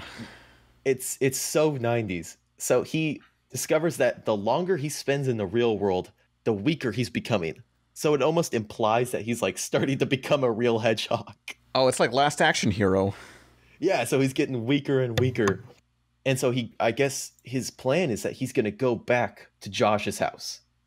He's going to say, "Josh, I need some energy and I don't know what to do." But meanwhile at Josh's house, his parents come back. And Josh is like, "I don't know what happened. I think a burglar came in." And his parents are like, "Wow, that's weird that a burglar came in here, but I believe you, Josh, whatever you say." And so Josh goes to sleep, he goes to bed, and suddenly Sonic comes up to him in his bed, and he says, "Josh, I need your help. I need my energy back. I'm like starting to lose everything. I'm becoming like a real hedgehog." And so they figure out that they need the Chaos Emeralds. They need the Chaos Emeralds to make Sonic strong again. But okay, yeah, I know exactly what you're thinking. Where the fuck do they just play the game and just get the Chaos Emeralds from there, or what do they do? So Josh and Sonic discover that they're going to team up, and that they also find out that the Chaos Emeralds are actually in the real world. So we don't know this. Obviously, we're regular humans. We don't know this, but the Chaos Emeralds, they exist. I don't know how that happens, but the Chaos Emeralds, they're here, and they're just in ordinary rocks. You know, and you got to break open rocks. You got to find them. And so Josh and Sonic are just breaking open rocks, trying to find the Chaos Emeralds. And so eventually they find one Chaos Emerald. And Sonic has it, and Josh is like, "I want to try this, you know? I want to touch this Chaos Emerald." And so he gives Josh the one Chaos Emerald, and this gives Josh like mild superpowers. Like, it's implied that Josh like has Sonic superpowers for a little bit. And he goes home in this time period and finishes his whole Sonic fanfiction thing in like 30 seconds. Because he's super fast now, I guess. He has Sonic powers. This is hurtful. It really is. It's so 90s. And it seems fake, but it's not. Like, the guy has come out and like given interviews for his screenwriting for this. Oh no. And so he finishes his term paper. But then you start to realize that something's off in the real world. They start to realize that Dr. Robotnik has also come out of the game. He's come out of the game world, and he's taken over an abandoned amusement park. And he wants to use the Chaos Emeralds, which I guess he knows exists in the real world. He wants to use them to control the whole world, you know, Dr. Robotnik plans. So he recruits a group of school bullies to be his henchmen. Oh, come on. So I guess Dr. Robotnik gets like 12-year-olds, you know, like, because it's a total just kids movie. It's like a Disney Channel original movie. It's Max Keebler's big move. My man, that was literally the most painful thing I had to sit through, because I feel like the new Sonic movie is going to be just as bad as this. Exactly. Do you know there are listings for a plush baby Sonic? Oh no! Like, Sonic's going to have he's going to time travel. They're going to have a flashback. I think probably a flashback. there's a leaked script that says that Sonic is raised by this owl as a baby, and then he goes and grows up after the owl dies and is lonely now, and he needs a friend. So the owl from the OVA. And I don't know if it's from the OVA. I highly doubt it. I think they're just going to make up a character. I mean, if you're going to write a movie script and you don't give a shit about Sonic the Hedgehog, what are you going to do? Play a bunch of games or watch a half-an-hour movie? Hell if I know. I mean, that's bold of you to assume they do either and not just look up something on YouTube, like Sonic Let's Play, and that's it. Yeah. They could have read the movie Bible or the series Bible that stated that Sonic was sunny and the Chaos Emeralds are just like negative things incarnate. That's what people are assuming it is. Yeah. So I don't know. I'm not happy. Fuck I was Sonic. say, this is when the third act starts. Oh no. There's a third. Oh god. Oh no, you guys only got through 2 acts. No, you're not going to get out of this easy. Oh please. You couldn't cut it short? No, you can't. Sorry, guys. Oh. Yeah. Very cute pun there, Izzy. 10 out of 10. Thank you. I'm very proud of myself. So now we're going into the third act. This is when it gets wacky. Because before, this wasn't wacky.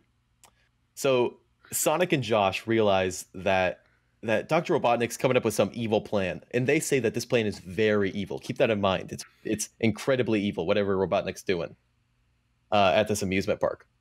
So Sonic and Josh go to Robotnik. They go to the amusement park and they're like, all right, we're just going to kick the shit out of him, I guess. I guess that's their plan.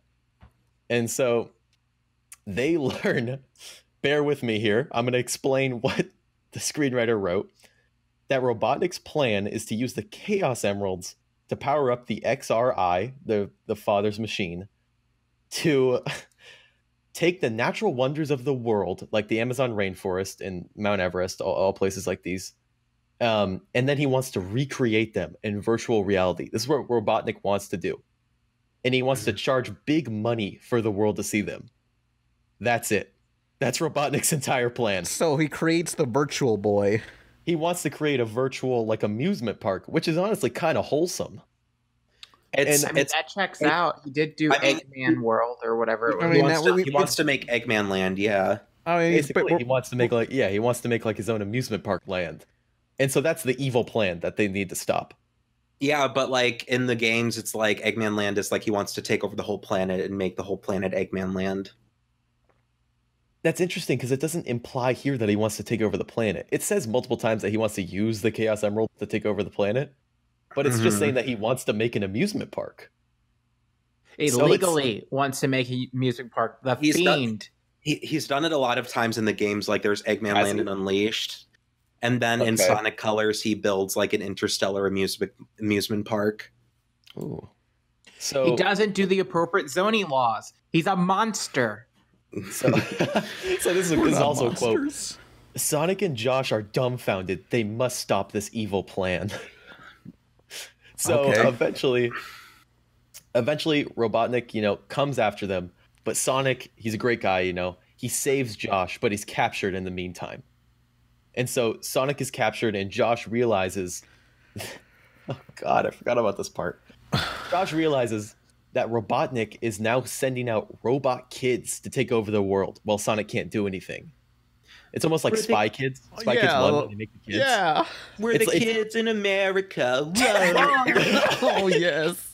It's like dead on Spy Kids 1. And so he's sending out evil kids, and this is a quote. Clone kids who can do everything their parents ask, eat peas, clean their room, do their homework, etc. So I guess the kids are going to go out and just like take places of like the normal kids. Like, what? And that's part of his evil plan. Is that how he's going to take over the world? He's going to send out robo kids. Why? I don't know. Why anything? Don't know. Why is this? Why was this thought to be a thing?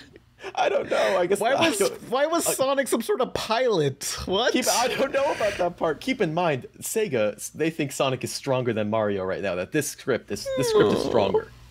Oh. So Josh realizes that he needs Sonic back. And so their plan was that they were going to grab Sonic and kind of use him as bait, and they were going to go back into the game. And they were going to bring Robotnik back into the game. They were going to like lure him in. So that's what they do, and they get Robotnik and Sonic and Josh into the game world. So now, in the final 10 minutes of this movie, it takes place is in like Green Hills. Like they're all in there and they're all just like, I guess, fighting in there.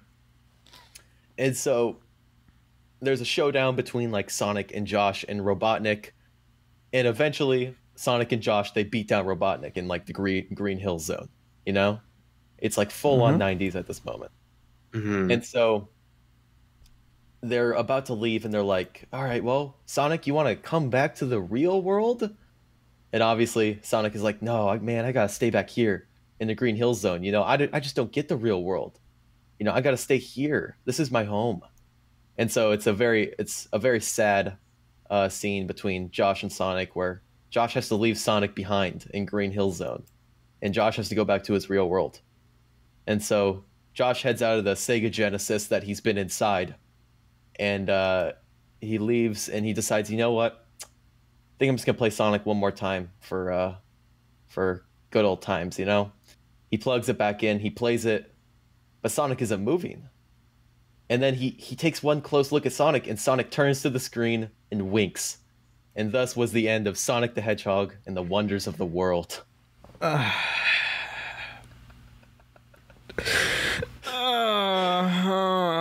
you guys like it? No. I'm honestly like, movie.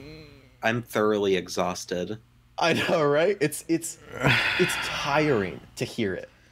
Why? Honestly, I'm just sad that we talked about Sonic like every podcast. Yeah. No. Sonic is worth it. I do want to point out that if you look for articles from the screenwriter who went and did interviews for Turning It In, he said that he went and gave it to Sega, and apparently Sega loved it. Like everyone loved it. Like it was like the greatest thing that they'd ever seen. And eventually, just to make the long story short, he goes to like MGM to try and get the movie made. They reject it. He goes to DreamWorks with Sega to try and get it made, and then they reject it, and it just dies in the water. Because by that point, it's just video game movies are they're all falling apart, and so they just decided against it. So what you're saying is another casualty to the fact that the Mario movie sanked. Basically. Damn it. And so that was the end. I like the yawn at the end. It is really draining, and I'm upset that Sonic didn't get a human girlfriend named Madonna. It's like, it's amazing what made through Sega at that point, you know? Like what they looked at and went, yes. Well, it's not that amazing considering Sega literally lets anything with Sonic get made, like Archie Comics. Yeah, and Capcom was like, yeah, you can make this Street Fighter movie. Fuck it. We don't care. It's like, oh shit, you want to license out our property and make a movie? Yeah? Oh. Yeah. What a disaster. Someone's bringing up, was DreamWorks in 92? I believe, well, this was 95 at this point. DreamWorks Animation, let me see. I think so, because they didn't, even though Shrek was like their first 3D movie, they made a couple movies before then. Yeah. Right. Wasn't Ants was. Ants was their first 3D movie. Okay, so it started in 94. Okay. So yeah, this looks like they went to DreamWorks as soon as they were starting. Dude, DreamWorks could have kicked it off with the Sonic movie. Oh. Well, they want dreams to work, not... Oh, wait, so is there like an evil version of DreamWorks called Nightmare Unemployed? That's where this Sonic movie got made? Yeah.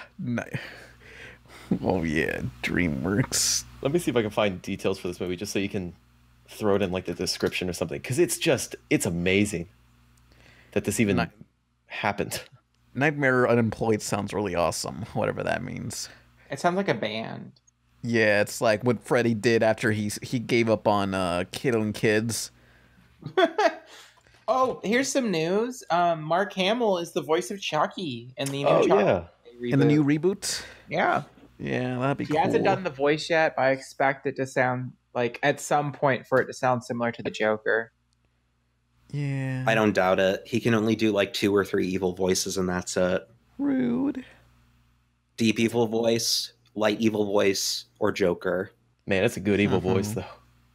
I mean, it is. Yeah. I'm not saying that's necessarily a bad thing. I'm just saying you can only do like 3. My favorite line of Mark Hamill's is in Rhapsody Street Kids, where he's like, "Shut that door." Shut that door. Oh yeah, if you're gonna do part 2 of the Powerpuff Girls reboot. Oh, nah, who cares? Wait, they're doing it again? No, Pan did a part 1 and announced in the video he's gonna do a part 2 and then never touched it. I was like, who gives a shit? He said he was going to do it after the series ended. It ended, but it's now it's over. Well, I don't care anymore. It's just like, I don't want to be one of those guys that's like, hey, let's make 500 videos on the same cartoon. I don't care. There'd be 2. Who cares? It sucked. Just move on with your lives. You can at least make a video about Watch Bliss, a different was one. it? We did make a. Nolan did make a video. It was did you? a mess. Okay. Yeah, you know. In the end, it ended us dying. I think didn't we crash like the Challenger? Oh yeah, it was just like it's a cartoon. Chill out. Just shut up. Just the real reason is else. you don't want Nero's on your back, huh? No. Okay. Oh, he came back for Guru Larry, I think, or something. Leave Nero. Guru Larry's a good boy. I love him. Yeah. We've been talking more recently, and he's a very nice friend. Like, people, Shout out you don't to like a Guru cartoon. Larry. Sometimes you just gotta say, hey, just watch something else, you know? Shut the fuck up. Just shut the fuck up. You know? Just move on with your lives. Make one video, just go away. Just shut the fuck up already. You know? Just get on with your life. There's other cartoons in the world. Pan, you know? got it. There's like, how many episodes of My Hero Academia? Like, no one can keep up with that shit. We got it. Who the fuck watches this? Okay, Pan, we got it. Yeah. You're saying the same shit over and over again. Losing all meaning. Yeah. Oh shit! Someone needs to put new batteries in. He's running low. So you guys want to get into questions? Sure. Oh yeah, I forgot we do questions. Yeah. All right, questions. If anybody has a question, be sure to start out with the word question so it's easier to find. And our first question is from the YouTube. And Lorenzo List says, question, do you think the public would accept anime more if the fan base wasn't so cringe? I don't think the fan base has anything to do with the public perception of anime, to be honest. I'm pretty sure it's the content itself. Yeah, you know, but it's like adult. It's got tits. It's like Love, Death, Robots. It's adult, guys. It's adult. Yeah, I think it's almost because the word anime is so broad now. Like it can fall under so many different things. I mean, you know, someone like you see a celebrity like maybe reference an anime, and everyone's like, "Whoa, they're into anime." You say what? And it's like, I think it's just like, you know, I think we're slowly just accepting like, yeah, everyone watches it, you know. Well, what is the perception of anime though? I don't know. It's a cartoon. I think we're getting more. We're accepting nerd culture more now that superheroes and animation's becoming more mainstream. You know.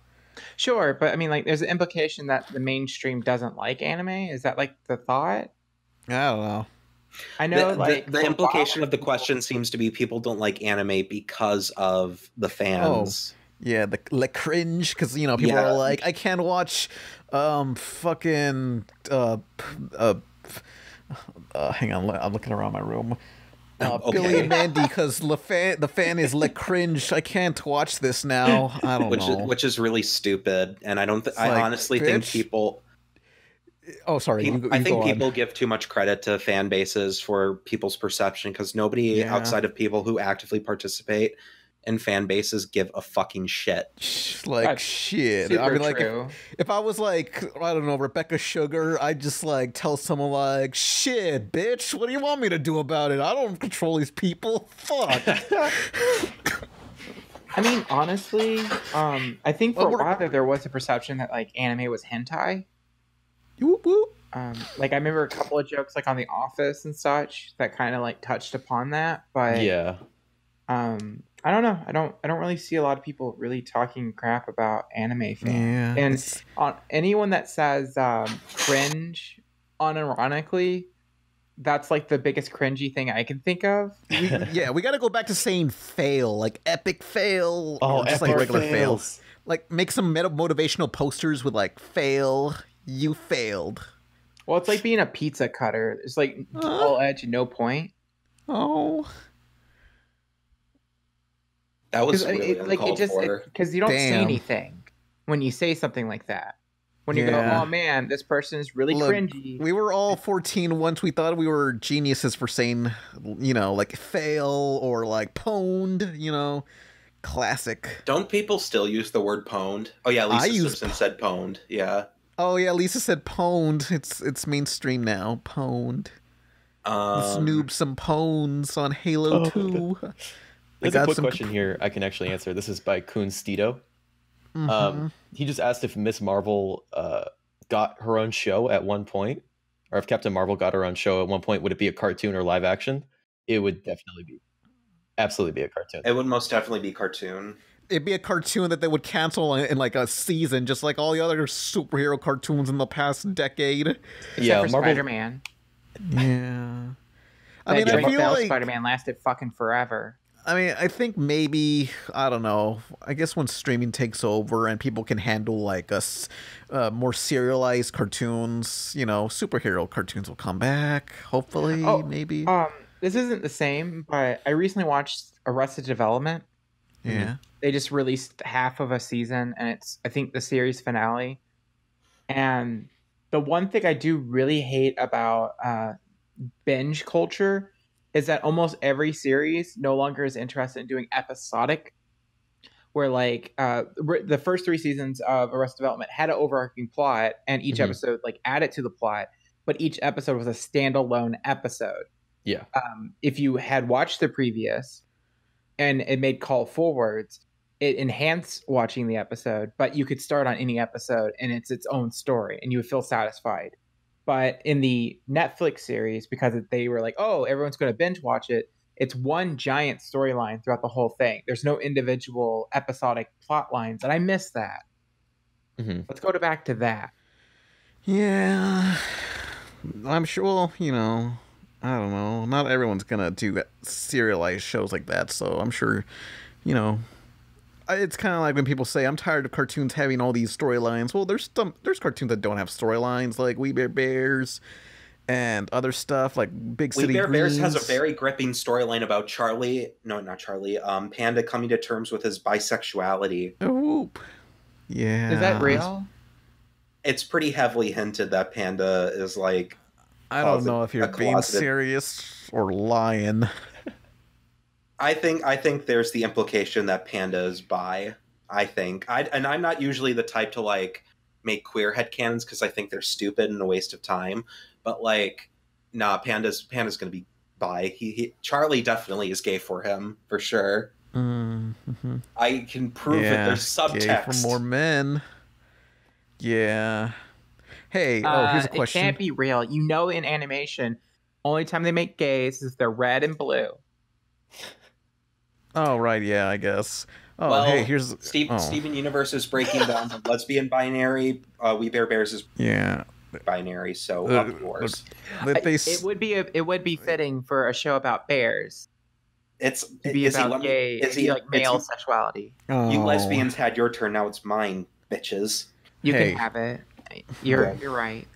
I got a question. Gruage says, question, now that Sony's saying that they're making a shitload of Spider-Man related shows, do you think they'll bring back Spectacular Spider-Man? No. All right, next question. well, they brought back Scooby-Doo and the 13 Ghosts like 20 years later, 40 years. That's a completely different case, though. Like, Spectacular Spider-Man is like surrounded in fucking red tape. Yeah. It only got canceled not because of the ratings and not because people didn't like it. It got canceled because Disney bought out Marvel. Yeah, and then Sony had the rights to the show, and Disney didn't give a shit. They were like, "Fuck it, we'll just make our own." Right, because Disney, if they're gonna make a show, they want the full profit. They don't want to share it.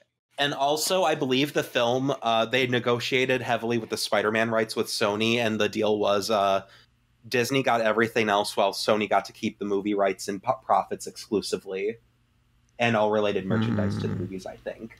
Yeah. I know someone said we need red shirt Shaggy, and I agree. That's a sin. What you talking about? Blue shirt Bart. Red shirt Shaggy and real Shaggy. That's all I'm saying. Okay, you want to fight? Come short. Whoa. Yeah, I'm done. Okay, let's do this. Let's wrestle. Have you guys shared your thoughts on Tim Burton's Dumbo yet? Has anyone seen it? No, I know Jim saw it. I haven't. And I don't give a shit. Who cares about Dumbo? Like, I saw a TV commercial and it said, "Let's get ready to Dumbo," and I thought, wow, that sucked. No, it didn't. Yeah, actually. They said that. It's awful. No, It was on Cartoon Network. Also, while we're on the subject of something like this, We Rate Dogs is a really popular Twitter that did a ad for Dumbo. Oh, and somebody brought up this dog that had I think it was of Indian origin name. I could be wrong, and I'm not trying to be like, oh, funny racist, but like I just don't remember the language the dog's name was in. And so We Rate Dogs renamed them to George because, and I quote, "the ratings do better" with a white name. And I was like, ooh. What? This is fucking true. We Rate Dogs did a promotional time with Dumbo, and when somebody kind of looked into their blog a bit, what the fuck is We Rate Dogs? It's a Twitter account? It's a Twitter that rates dogs. Like, this is a good dog, 10 out of 10. Like, it's what's their 1 out of 10 dog? I want to see that. I have no idea. I don't think they've ever given one. It's just supposed to be a feel-good blog for dogs, but they I was gonna say, because all dogs are best boy. What about Hitler's dogs? Yeah. But anyway, and you're canceled. Just go to your Twitter. Basically, the gist of it is, wow, y'all fucking whitewashed a dog. That's so tragic. Damn. It's funny. I remember hearing about that like a couple months ago when that started making its round around, but I did not know the whole story. Yeah, that is the whole story. I recently just learned it and started making rounds again, so I don't know the whole history of it. How much do you think that Twitter account got paid to promote Dumbo? Like, realistically? Probably like 5 figures, I'd say. Maybe 4. How many are following them? Oh, it's a lot. Let's not think about that, okay? No, I mean, like, there is a social media blue book website or something that you can like put in your social media and they can like, it basically gives you a quote on like how much you should be asking for ads and such. Shit. So We Rate Dogs has 8 million followers. Shit, we can put that through the blue book. Yeah, let's do that. All right. Okay, guys. This is a science experiment now. We're a research podcast now. I don't care. I don't want to learn about other people's success. Here, like, I can't run it through it without signing up. Pan's acting like he's bored, but I think the secret truth is that he's actually really going to be really jealous and upset. Yeah, pretty much. Dude, Pan about to get a Dumbo sponsorship. I'm like, I don't want to know how much someone else is more successful than I am, you know? And honestly, I don't even feel like it's because you're like self-conscious. I think you just get mad. Yeah, I think you just feel like, no, that should be me. That should be me. Yeah, you should make a Twitter account where it's I Rate Goth Girls. Oh snap! Oh, yeah. Shit. Oh boy. I feel that's a terrible idea, but yes, we should do that. You should do it. I don't want to get called out. Retrozide question. Have you ever got a bootleg toy as a gift? One time I got a really ugly bootleg Bionicle called Brick Soldier. I did. Sweet. I got, when I was for Christmas this year, my roommate's mom got me like an assortment of things, and one of them was bootleg Captain Underpants keychains, and one of them had a whitewashed George. Oh, I had like a crappy little. It wasn't Lego. It was Mega Blocks. It was some sort of mecha, and I was sad that the blocks couldn't fit on the Legos. Like they weren't compatible. I've never gotten a gift of a bootleg toy, but I bought myself a bootleg toy on purpose a couple of times because I think I love the imperfections. I have like a Bowser shrine where I just have like 20 or 25 somewhere between that of like Bowser toys, and I love the ones that are really ugly. And one of them's got like a pug face where like his snout is just like pushed right into his like face. It's my little ugly boy. Oh, I was trying to look up a Brick Soldier, and I found this, and I'm just gonna put this image in the podcast of just this Lego man with a gun and a dog, like a cybernetic bionicle Lego man. I love it. It's amazing. Oh yeah. This is the worst Bionicle I've ever seen. By worst, you mean the best? Oh man. Yes. I'll let me post that in the chat. Oh yeah, RebelTaxi Live. That's me. Yeah, we should. that. We need to figure out our new gimmick for RebelTaxi Live since we can't rely on it being the 100th episode anymore. The first time we met up. Yeah, who knows? We'll do a face reveal. We can do a MEATRIX reveal. Link is censored. Oh man. Oh well. You'll all see it in the video. You could legitimately just like we could keep marking everything as a face reveal because every time Pan shows his face, people are like, "Oh my god, face reveal!" Also, I don't know if it counts as a bootleg, but it's a third-party toy. I have a Mario and Luigi Transformer. Ooh, what? They turn into trucks. They're based off of an animated toy line. They're decently expensive, I guess, on eBay, but I got them, and they're posed like a Mario movie, with they're holding the plunger and the wrench up, and they're standing next to each other like the movie poster. Yay! I know. I used to get. We had a 99-cent store near my house when I was a kid, and it was a very small one, like just a not very good 99-cent store, and it was like one guy that worked there, and me and my brother would always go in and we'd buy Pokemon cards there.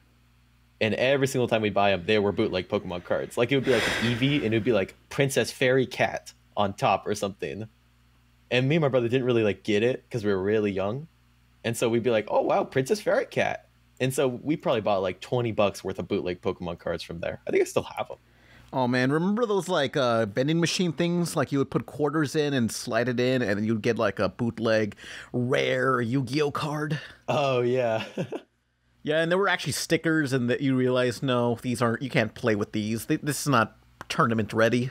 Just 99-cent shitty stickers. Yeah, I love it. Thanks for nothing. I thought I had like Obelisk the Tormentor, the god, the Egyptian god, and it was like, no, it ain't shit, fam. There, I posted in the chat pictures of the toy. Yeah, good. They're called Bluster Transformer. and Trench. Yeah, that's a Luigi Mario. Hey, remember those racist robots from Transformers 2? Classic. Wasn't one of them voiced by SpongeBob? Yeah, they were both voiced by SpongeBob, and he was No. One was voiced by Tom Kenny, and the other one was voiced by the black guy from Mike and Molly. I don't know who that is, but yeah. It was a fat people show. Where it's just like, I eat a lot. It was like, well, the robots were like, oh, I can't read, LOL, gangsta shit, whoop. You mean like Concrete the Crystal Gem from Steven Pretty much. Universe? Concrete was the this is like the original Concrete controversy, except it actually made it through. Wow. Steven Universe shit, not bold enough than Transformers. How sad. Yeah. Did you know that Rebecca Sugar is a Nazi according to Lily Orchard? Oh. I mean, yeah. Everybody is a Nazi according to Lily Orchard. Also, Lily Orchard is an insane person, so... Oh. You know, she's mad. Look. I don't know. They're mad about cartoons. They don't have much to live for. They're not just mad about cartoons. They're mad to the point where they start coming up with like insane conspiracy theories about the people who make them. Look, we gotta nurse their problems. You know, we gotta say, hey, chill out. It's a cartoon. I do want to say is that just Lily chill. Orchard made that Steven Universe video, and like there was a lot of responses to it. And almost everyone I saw respected her pronouns, and I thought that was really cool. That's all I'm going to say. That's nice. Yeah. Yeah. It's like that's the one. What's her pronouns? Wait, what are her pronouns? She, her. It's honest, okay. It's like, excuse me. It's like, oh, I respect your pronouns, but you're still a fucking dumbass. I'm sorry. It's true. It's honestly very nice.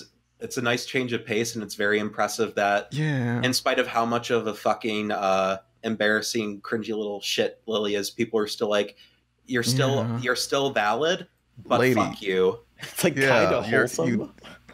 Please, it's a cartoon. Just because usually when you disagree with people, the first thing you do is insult them, and that's such an easy target. But everybody else is just like, there's just so much wrong with her other than other things. You know, I came out wrong, but you know what I mean. I decided to check out what Tumblr was up to after like the whole, purging and stuff. And I don't know, someone was like talking about how Steven Universe was racist or something. And I was just like, what? I just wanted to reply and just say, what the fuck are you people talking about? What happened to Tumblr? Fuck up. People from Tumblr are the people who like are part of call out culture are starting to move to Twitter, and it's like, oh no, go away. You guys are fucked. I thought it started on Twitter. Fuck up. I'm gonna kick your. No, I'm not gonna kick your ass, and I'd be legally responsible. Shit. Well, apparently Tumblr like lost like 40% of its user base after the porn purging. Yeah, rip in peace. Yeah, I actually sold my Tumblr to this guy who's obsessed with Kakuto Chojin Back Alley Brutal on original Xbox. It's a fighting game. Yeah, I sold it for like it was how much? I sold it for 300 Nubit, which is a cryptocurrency. So, I hope he enjoys my Tumblr account. Did you really? Yeah, it belongs to that guy, and it's just gonna blog about Kakuto Chojin Back Alley Brutal on original Xbox. Which Tumblr is this? Pan Pizza, the main one. I don't know. He's just like, man, wasn't this a great fighting game? And it's the only claim to fame this fighting game has is that it was banned for containing prayers from the Islamic chant, and it's the same thing that got in the way of Little Big Planet, Ocarina of Time, Cruisin', Exotica. Oh wow, yeah, games. This is crazy. Your Tumblr is just completely all about that now. It's weird. Yeah, so sad. Yeah. What? That's well. I mean, to be fair, I jumped off Tumblr too because mine's not safe for work because I'm transgender. Oh, it's Kakuto Chojin Back Alley Brutal. It's the best fighting game since ARMS. Listen, lesbian and gay people, LGBTQ people are just filthy and disgusting, and they need to be purged from the internet. I'm saving that sound bit. Oh, okay. Yeah, go ahead. And do it. Yeah, so if you do what you want with it, why not? Yeah, so check out my Pan Pizza Tumblr. It's just Kakuto Chojin. I thought you said like it's not your Pan Pizza pod or it's no longer your Tumblr. Nah, it ain't. Chuchucho Chojin Back Alley Brutal. Mm-hmm. That is such a weird scenario. Someone's like, I'm gonna buy this YouTuber's Tumblr. I'm gonna change it to something else. I know it has like install base, like it has a fan base, and most people don't unfollow. Yeah, but the retention is like the audience retention is like garbage. He's just trying to find other fans of this one Xbox game. It was banned. It was in stores for like a week and gone. It's not rare. I mean, you can buy it for $5, so it has no value at all. You should convince the guy to like. You should censor the game of the game on this so that you're not just adding to it, and then go and be like, hey, if you're interested, you can pay me to make a video about it. Yeah, pay me to make Chuchucho Chojin Back Alley Brutal. Stop saying the name. You're supposed it's a fun name to say. Kakuto Chojin Back Alley Brutal. It's the best name for a video game since Bad Boys 2 Miami Takedown. Kakuto Chojin Back Alley Slam. Yeah, Back Alley Slam Jam. So what's your thoughts on Steven Universe being the first animation in history to win a GLAAD award? What are they glad about? A GLaDOS?